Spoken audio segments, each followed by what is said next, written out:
अस्सलामुअलैकुम। पिछले लेक्चर में हमने लैप्लास ट्रांसफॉर्मेशन के बारे में पढ़ा था कि उसको कैसे अप्लाई करते हैं। आज हम लैप्लास ट्रांसफॉर्मेशन को थोड़ा मज़ीद एक्सटेंड करेंगे और उसको डिफरेंशियल इक्वेशन के सॉल्यूशन में कैसे यूज़ करते हैं उसके बारे में पढ़ेंगे। तो चलिए देखते हैं कि लैप्लास ट्रांसफॉर्म को यूज़ करके डिफरेंशियल इक्वेशन को किस तरह सॉल्व किया जाता है। सबसे पहले हम देखेंगे कि जो डेरिवेटिव्स होते हैं उनका लैप्लास ट्रांसफॉर्म किस तरह लिया जाता है। तो अगर हमें एक फ़ंक्शन और उसके डेरिवेटिव्स की फॉर्म में कोई इक्वेशन गिवन हो जो कि वो फंक्शन और उसके डेरिवेटिव या तो कंटिन्यूस हो या पीस वाइज कंटिन्यूस हो, उसके रेंज में 0 टू इन्फिनिटी के रेंज में, तो अगर हम उसका लैप्लास ट्रांसफॉर्म लेना चाहे तो हम ये फार्मूला यूज़ करके उसका लैप्लास ट्रांसफॉर्म ले सकते हैं। ये फार्मूला क्या बता रहा है कि जो एफ एन ऑफ टी है, अगर कोई फंक्शन है उसकी जो डिग्री है या ऑर्डर है वो एन है, उसका अगर हम लैप्लास ट्रांसफॉर्म लेना चाहें और ये ऑर्डर जो है वो डेरिवेटिव की होगी, उसका अगर हम लैप्लास ट्रांसफॉर्म लेना चाहें तो वो क्या होगा, s power n f of S minus s power n minus one f of zero. तो इसमें जो एस है वो तो लैप्लास का वेरिएबल है सिग्मा प्लस जे ओमेगा। जो एफ ऑफ एस है वो जो फंक्शन हमें गिवन है उसकी लैप्लास ट्रांसफॉर्म है। जो एफ ऑफ ज़ीरो है ये इनिशियल कंडीशन है, एफ डैश ऑफ ज़ीरो ये भी इनिशियल कंडीशन है, ये हमें प्रॉब्लम में गिवन होंगे। तो ये वाला फार्मूला अगर हम यूज़ करें तो एक फ़र्स्ट ऑर्डर डिफरेंशियल इक्वेशन की लैप्लास ट्रांसफॉर्म किस तरह आती है, Laplace transform of F dash of T. F dash of T, ये जो डैश अगर यहाँ पे एक डैश गिवन हो जो, या एफ़ प्राइम ऑफ टी भी इसको कहा जाता है, तो इसका मतलब है सिंगल डेरिवेटिव। डबल डैश का मतलब है डबल डेरिवेटिव और ट्रिपल डैश का मतलब है ट्रिपल डेरिवेटिव। तो ये फर्स्ट ऑर्डर इक्वेशन है, डिफरेंशियल इक्वेशन है, और ये सेकंड ऑर्डर डिफरेंशियल इक्वेशन, और ये थर्ड ऑर्डर डिफरेंशियल इक्वेशन है। तो सिंगल ऑर्डर डिफरेंशियल इक्वेशन का अगर हम इस फार्मूले में अप्लाई करें तो इसकी जो ऑर्डर बन रही है वो 1 बन रही है, तो इसकी मैक्सिमम पावर 1 है। S F of S minus F of zero, सिर्फ ये फर्स्ट ऑर्डर डिफरेंशियल इक्वेशन की क्या बन रही है, लैप्लास ट्रांसफॉर्म बन रही है। अब अगर हम सेकंड ऑर्डर डिफरेंशियल इक्वेशन की लैप्लास ट्रांसफॉर्म निकालना चाहे तो वो क्या बन रहा है, S square F of S minus S F of zero minus F dash of zero. ये सेकंड ऑर्डर डिफरेंशियल इक्वेशन का लैप्लास बन रहा है। थर्ड ऑर्डर का फिर इसी तरह, फोर्थ ऑर्डर का हम ज़्यादातर इस कोर्स में डील करेंगे सिंगल ऑर्डर मतलब फर्स्ट ऑर्डर और सेकंड ऑर्डर डिफरेंशियल इक्वेशन को। तो पिछले स्लाइड में हमने देखा कि डेरिवेटिव का लैप्लास किस तरह लेते हैं। अब इसी टेक्निक को यूज़ करते हुए हम एक डिफरेंशियल इक्वेशन का लैप्लास किस तरह लेंगे। तो उसके लिए ये फ़्लो चार्ट या लोगों को नज़र आ रहा है कि find unknown y of t that satisfy D E and initial condition. D E मतलब डिफरेंशियल इक्वेशन। हमारा जो मकसद होता है डिफरेंशियल इक्वेशन को सॉल्व करना, उसका मकसद ये होता है कि हम y ऑफ t की ऐसी वैल्यू निकाल लें जो उस डिफरेंशियल इक्वेशन को भी सेटिस्फाई करे और इनिशियल कंडीशंस जो गिवन होते हैं प्रॉब्लम में उनको भी सेटिस्फाई करें। तो ये हमारा जो मेन मकसद है वही है। तो इसको हम कैसे अप्रोच करेंगे, हम सबसे पहले जो हमें डिफरेंशियल इक्वेशन गिवन होगी उसका लैप्लास ट्रांसफॉर्म लेंगे। लैप्लास ट्रांसफॉर्म से क्या हो जाएगा कि ये एक अलजेब्रिक इक्वेशन बन जाएगा, सिंपल अलजेब्रिक इक्वेशन बन जाएगा, जिसको हम फिर क्या करेंगे, सिंपल अलजेब्रिक टेक्निक से इसको सॉल्व करेंगे। जब हम उसको एक मखसूस फॉर्मेट में ले आएंगे तो फिर उस पर अप्लाई करेंगे इन्वर्स लैप्लास ट्रांसफॉर्म। तो इन्वर्स लैप्लास ट्रांसफॉर्म से हमारा जो मेन मकसद है, जो y ऑफ t है, जो सोल्यूशन हम निकालना चाहते हैं of original IVP। IVP means initial value problem. तो ये इनिशियल वैल्यू प्रॉब्लम हमें गिवन होंगे, इसमें इनिशियल कंडीशंस भी गिवन होंगे, तो हम y ऑफ t को निकाल लेंगे। ये वाला टेबल हम यूज़ करेंगे लैप्लास ट्रांसफॉर्म से हम जब डिफरेंशियल इक्वेशन को सॉल्व करेंगे, और साथ ये वाले थ्योरम भी यूज़ करेंगे। अगर आप लोग देखें तो इस टेबल में आप लोगों को नज़र आएंगे कि वो थ्योरम भी गिवन है जिस पे हम डेरिवेटिव का लैप्लास ट्रांसफॉर्म लेते हैं। तो ये यहाँ पे जो जनरल फार्मूला है वो भी गिवन है, सेकंड ऑर्डर के लिए भी गिवन है और फर्स्ट ऑर्डर के लिए भी फार्मूले गिवन है। अब एक फ़र्स्ट ऑर्डर इक्वेशन हम सॉल्व करते हैं, first order differential equation Laplace के थ्रू। ये हमें गिवन है कि use the Laplace transform to solve the initial valued problem. इस इनिशियल वैल्यू प्रॉब्लम को हमने लैप्लास ट्रांसफॉर्म के थ्रू सॉल्व करना है। dy/dt + 3y = 13 sin of 2t, और साथ ये इनिशियल कंडीशन गिवन है कि y(0) की वैल्यू 6 गिवन है। सबसे पहले हमने जो पिछले फ्लो चार्ट में देखा था तो उसमें क्या था कि अप्लाई करेंगे हम लैप्लास ट्रांसफॉर्म को। तो एक डेरिवेटिव का लैप्लास ट्रांसफॉर्म हम किस तरह लेते हैं, ये एक डेरिवेटिव गिवन है, हम इसका अलहदा लैप्लास ट्रांसफॉर्म इधर लिख लेते हैं। sy(s) - y(0), ये इसका जनरल लैप्लास ट्रांसफॉर्म आ गया। अब हम क्या करेंगे, इस इक्वेशन में हम वैल्यू पुट करेंगे y(0) की। तो ये y(0) की वैल्यू 6 गिवन है, तो ये इधर हम पुट करेंगे, तो ये हमारे पास जो डेरिवेटिव की इक्वेशन है उसका लैप्लास ट्रांसफॉर्म ये आ जाएगा।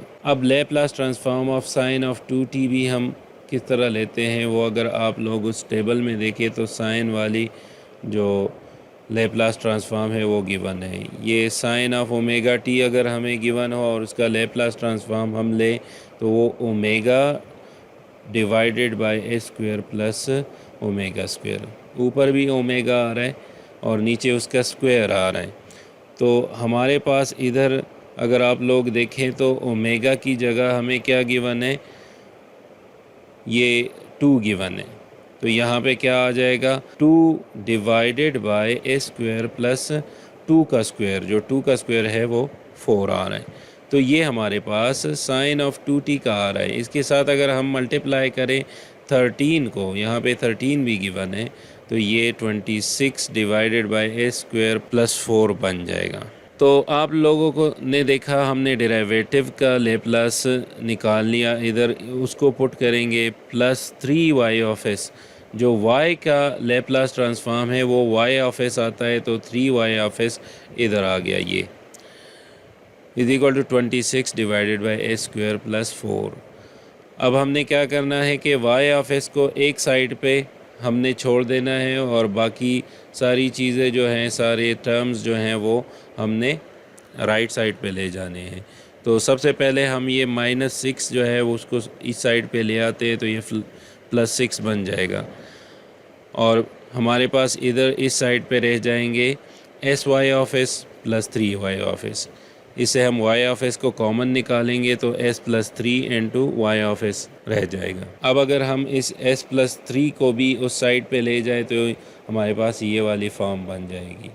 इसको हम कंबाइन करेंगे, एलसीएम लेके ये वाली फॉर्म आ जाएगी। अब हम इस इक्वेशन को सॉल्व करेंगे, पहले हम डिकम्पोज करेंगे इसको पार्शियल फ्रैक्शन के थ्रू।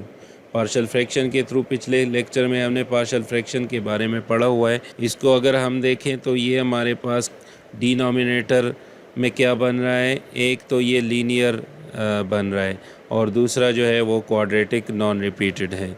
लीनियर भी नॉन रिपीटेड है और क्वाड्रेटिक भी नॉन रिपीटेड है। तो हम इसको वेरिएबल जो हमने केस 3 पढ़ा था उसके अकॉर्डिंग वेरिएबल असाइन करेंगे, तो हमारे पास एक a इस लीनियर टर्म को असाइन हो जाएगी और bs प्लस c इस क्वाड्रेटिक वाले टर्म को असाइन हो जाएंगे। अब अगर हम इस टर्म को उस साइड पे मल्टीप्लाई करें और इस साइड पे भी मल्टीप्लाई करें तो हमारे पास ही 6s² प्लस 50 रह जाएगा, और उस साइड पे अगर हम देखें तो ये टर्म इस टर्म के साथ मल्टीप्लाई होगी तो s+3 और s+3 कैंसिल हो जाएंगे, s²+4 रह जाएगा a के साथ। इसी तरह इस टर्म के साथ ये वाली टर्म जो है ये कैंसिल हो जाएगी और s+3 मल्टीप्लिकेशन में रह जाएगा।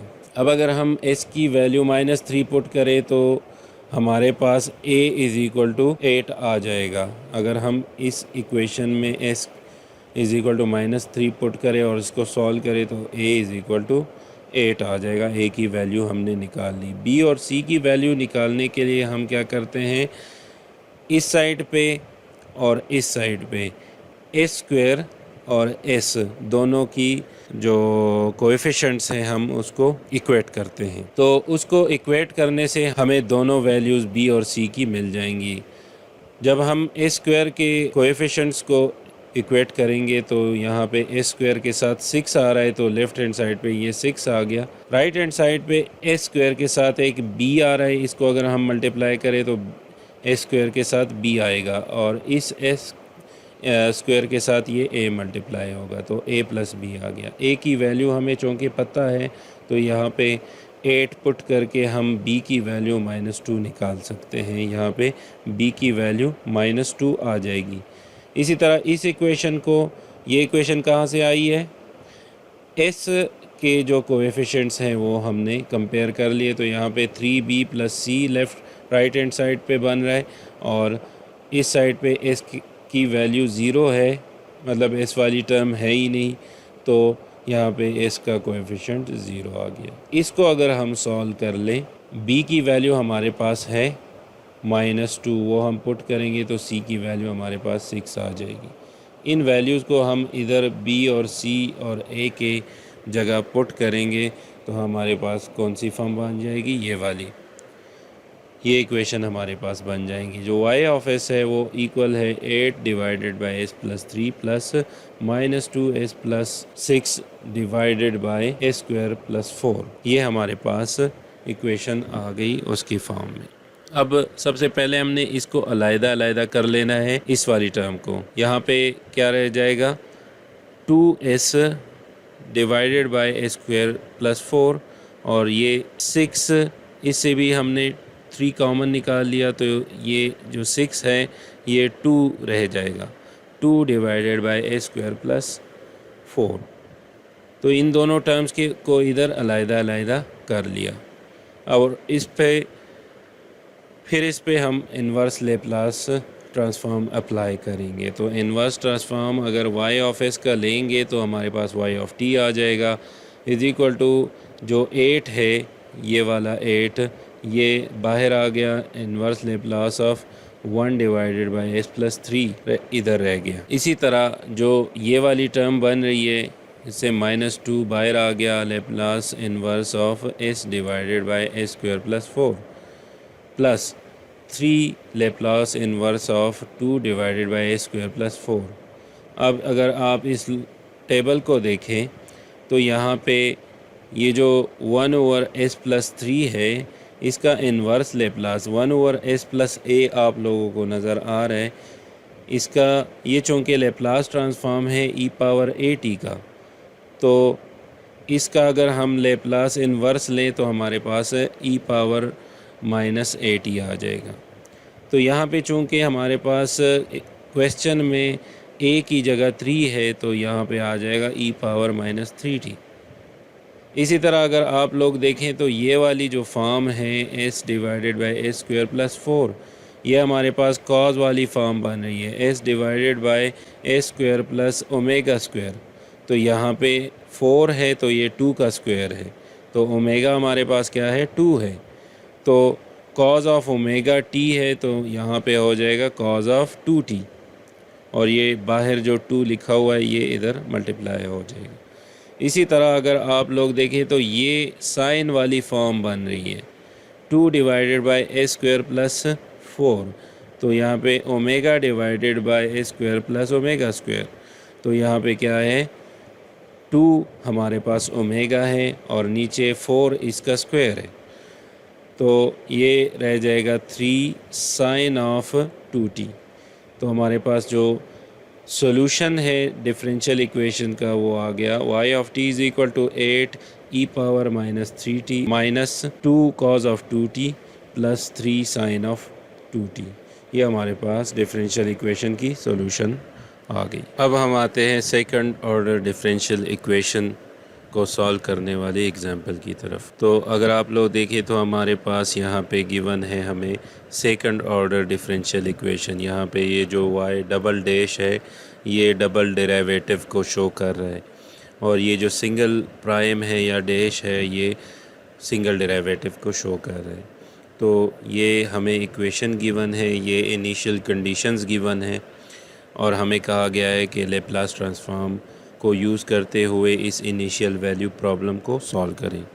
तो बिल्कुल वही स्टेप्स होंगे हमारे पास। पहले हम जो इक्वेशन है इसका लेप्लास ट्रांसफॉर्म लेंगे। तो लेप्लास ट्रांसफॉर्म हम सेकंड ऑर्डर डिफरेंशियल इक्वेशन या सेकंड डेरिवेटिव का लेप्लास ट्रांसफॉर्म हमारे पास ये बन रहा है A square Y of S minus S Y of zero minus Y dash of zero.